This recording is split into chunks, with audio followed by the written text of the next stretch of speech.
You don't understand anything. Do you still not know why I cheated? When I confronted him about the affair, my husband pursed his lips, adopting an attitude that seemed to say it's not his fault, but yours.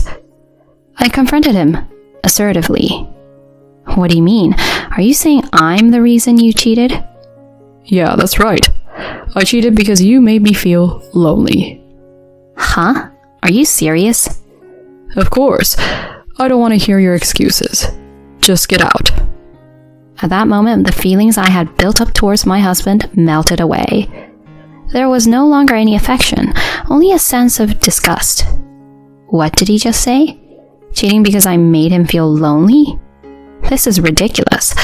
I'll make sure to make him suffer, no matter what it takes. Determined to seek revenge, I immediately began preparations. My name is Karen Rivers, and I'm 32 years old. I work for a well-known beverage company. Working for a beverage company involves more than just planning new products. It requires adapting to the changing times, such as modifying labels and container shapes.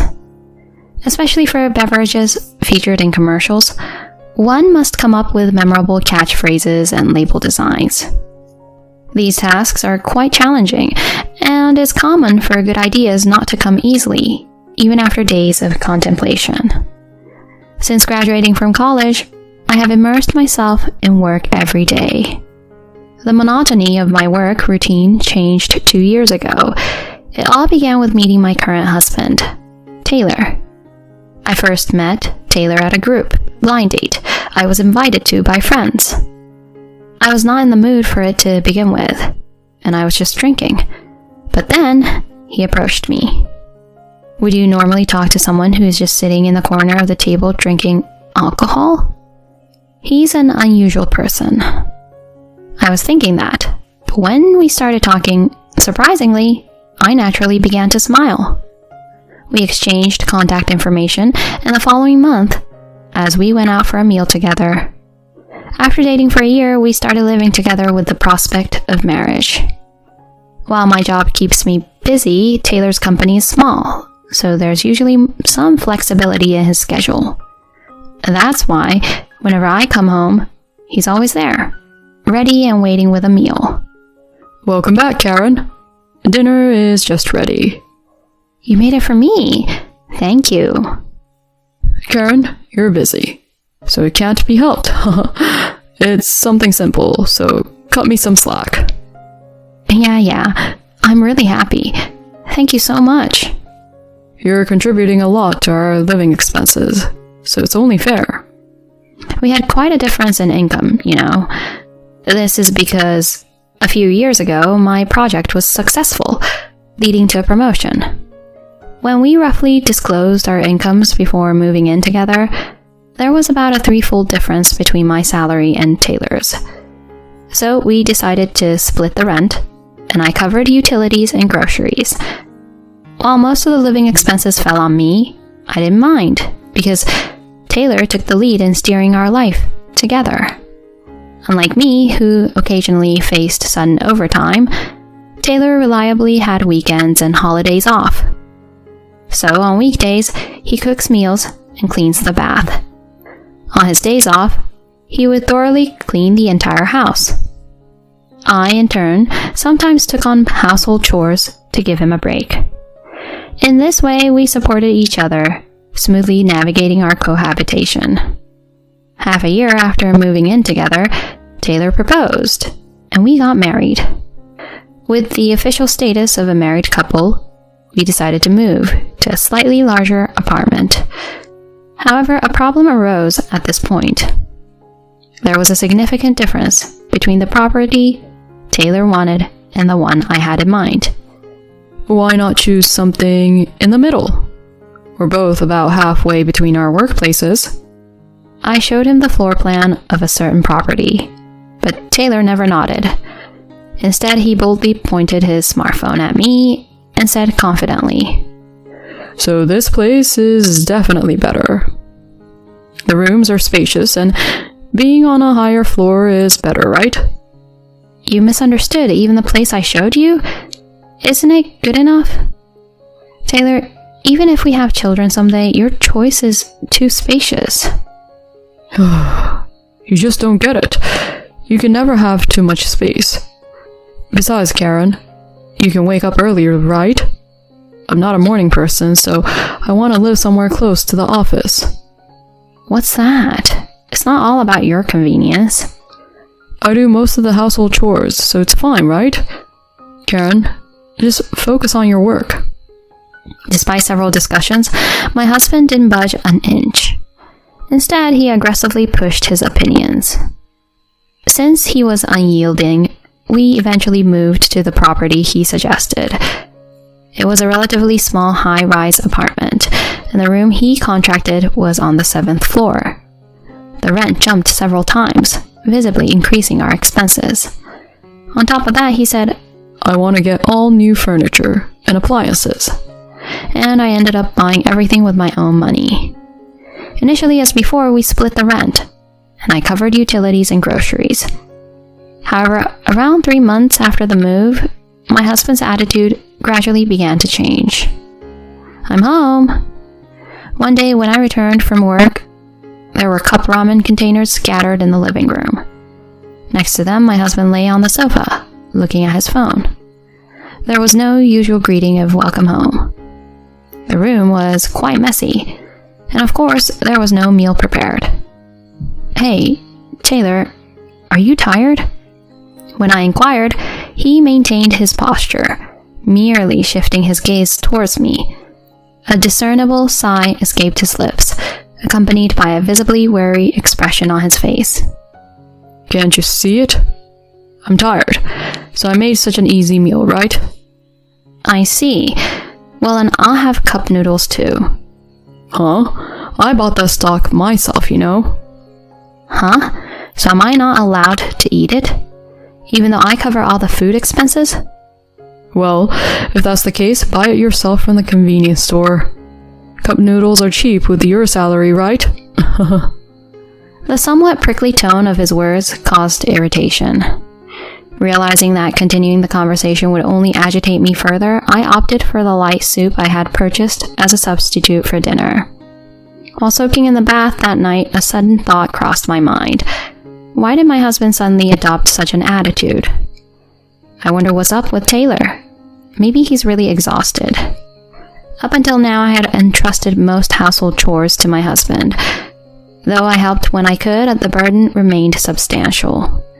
Several months had passed since that incident, and rather than improving, my husband's demeanor grew colder each day. Recently, he started ignoring me even when I tried to talk to him. A new project had started a little while ago, and I found myself in the busy role of a team leader. My return home was later than usual, and I would often collapse into bed without eating dinner. Lately, my husband stopped preparing meals altogether, and we began fending for ourselves. While I felt a sense of loneliness, for someone with early mornings and late nights like me, it was somewhat easier. Then one day, after a series of overtime shifts, an unusual request came from my boss. Can you leave on time today? It's been a while since I've had dinner with my husband. So I went to the supermarket to buy his favorite potato au gratin and roast beef, and bought 2 tarts at a cake shop. However, no matter how long I waited, my husband didn't return. The time was already past 7 p.m. My husband always gets off work on time, so no matter how late he gets off at work, he should be home by 6 p.m. I tried sending a message, but there was no response. Time passed with no indication, not even a red receipt. What's going on with Taylor? Even after 8 p.m., there was no sign of my husband returning. The prepared dishes were nearly cold. Frustrated, I decided to call him. Surprisingly, he answered after a few rings. What do you want? Behind his curt words, I heard a small chuckle. A bad feeling hit me, and I immediately pressed him for an explanation. Hey, where are you right now? Are you with someone? It doesn't matter where I am. You're probably working late too, so what's wrong with having a drink and coming home a bit late? I'm already home today. I left work on time. I even bought dinner. I've already eaten, so I don't need it. Bye. Wait a sec. Despite the conversation being far from over, he unilaterally ended the call. No matter how many times I called back, he didn't respond. My head was filled with discomfort. One thing was certain. My husband was somewhere with someone. Perhaps it was just a colleague, or a friend he hadn't seen in a while. But was this woman's intuition kicking in? I could sense he was hiding something in his tone and demeanor. So I decided to open my husband's room and started searching for something. Found it, the one he always used. This is the tablet my husband usually uses. He recently purchased a new one, so this tablet is not in use right now. If he's cheating, I thought there might be evidence on this device he used until recently. I turned on and charged the tablet. Perhaps because it was replaced with a new one, but the tablet was unlocked, and I was able to open it right away. I went through the apps in it and casually opened the mail folder, where I finally found what I was looking for. I knew it. Taylor was cheating on me. There was an email history of my husband communicating with his affair partner. It seems like he used this tablet because if he exchanged messages on a smartphone app, I would find out. In the folder, there were dozens of messages left every day, and there were even cheerful couple photos sent by the person he was having an affair with. The photo folder had many pictures of the woman who was presumably his affair partner. I went back in the email exchanges, which dated back to about 4 months ago. The change in my husband's attitude began right around that time. It was a mystery why he suddenly became cold to me, but the mystery has finally been solved. Considering the timing, it's probably accurate. In that moment, anger began to shake my body uncontrollably. My hand gripping the tablet tightened as if to say, "Is this not enough?" Unbelievable. To think he was cheating just as his attitude suddenly turned sour. I decided to wait for my husband's return and confront him with the truth. After 11 p.m., my husband finally returned, and I immediately pressed him for answers. Hey, what's going on? Were you cheating? Huh? What the hell? All of a sudden, you're saying random stuff without any evidence. I do have evidence. Look.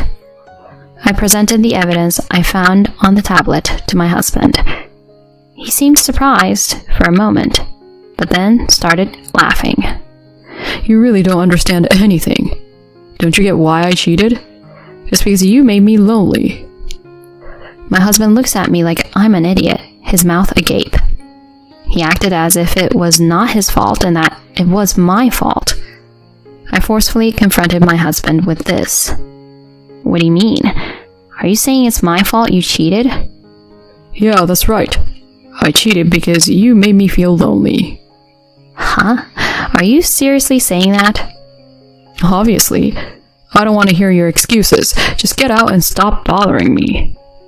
My husband took out a pre-filled divorce form from his bag, slammed it on the living room table, and had a triumphant smile.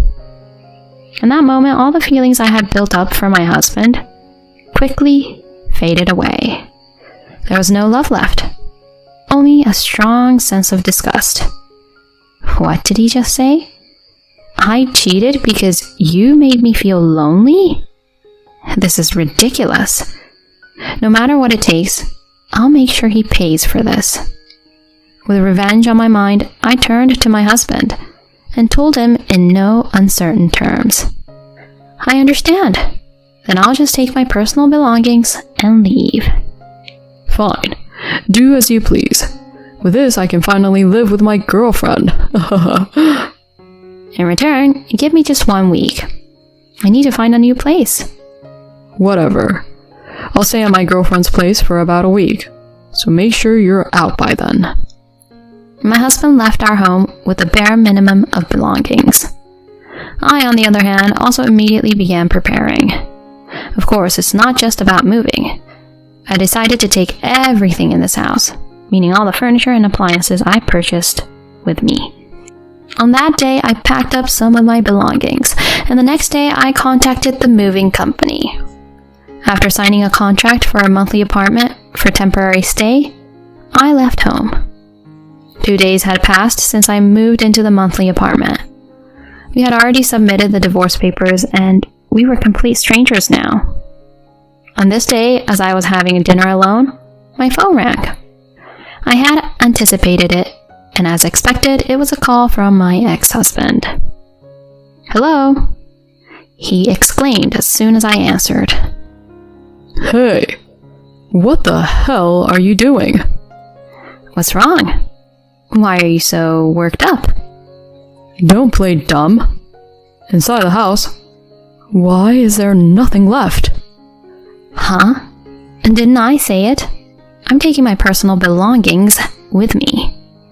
All the furniture and appliances in that house were purchased by me, right?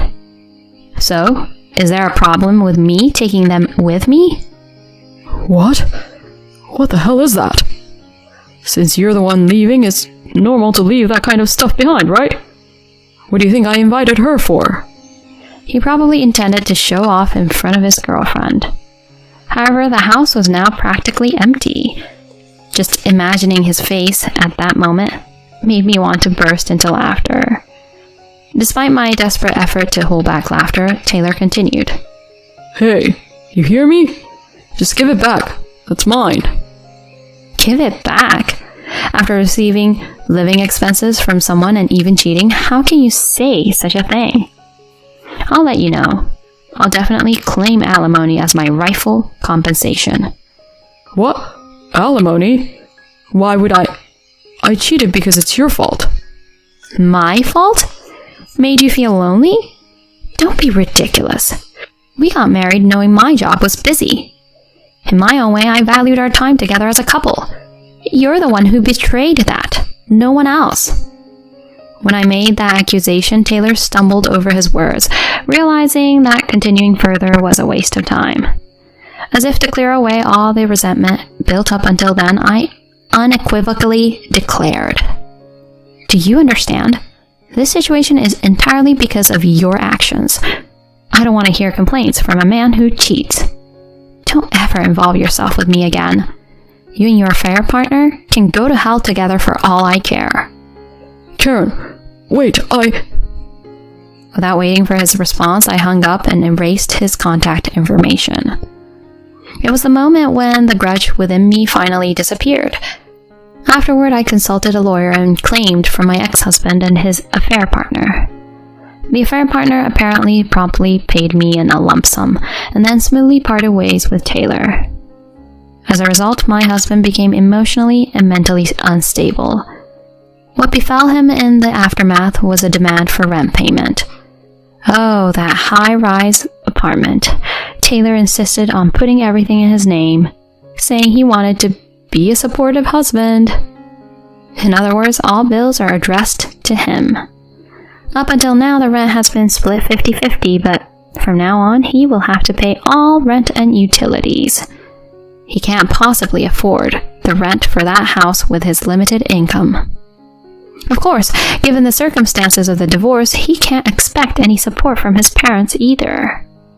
With no other options, Taylor moved to a small apartment and now seems to be making ends meet with a part-time job. On the other hand, as for me, I've successfully rented a new place near the company, and the moving process is completed. The shorter commute has given me more free time in the mornings and evenings, and I'm able to spend my time more meaningfully. Although my marriage ended in failure, I have no regrets. My career has been successful enough. I hope to continue enriching my life and strive for self-improvement every day.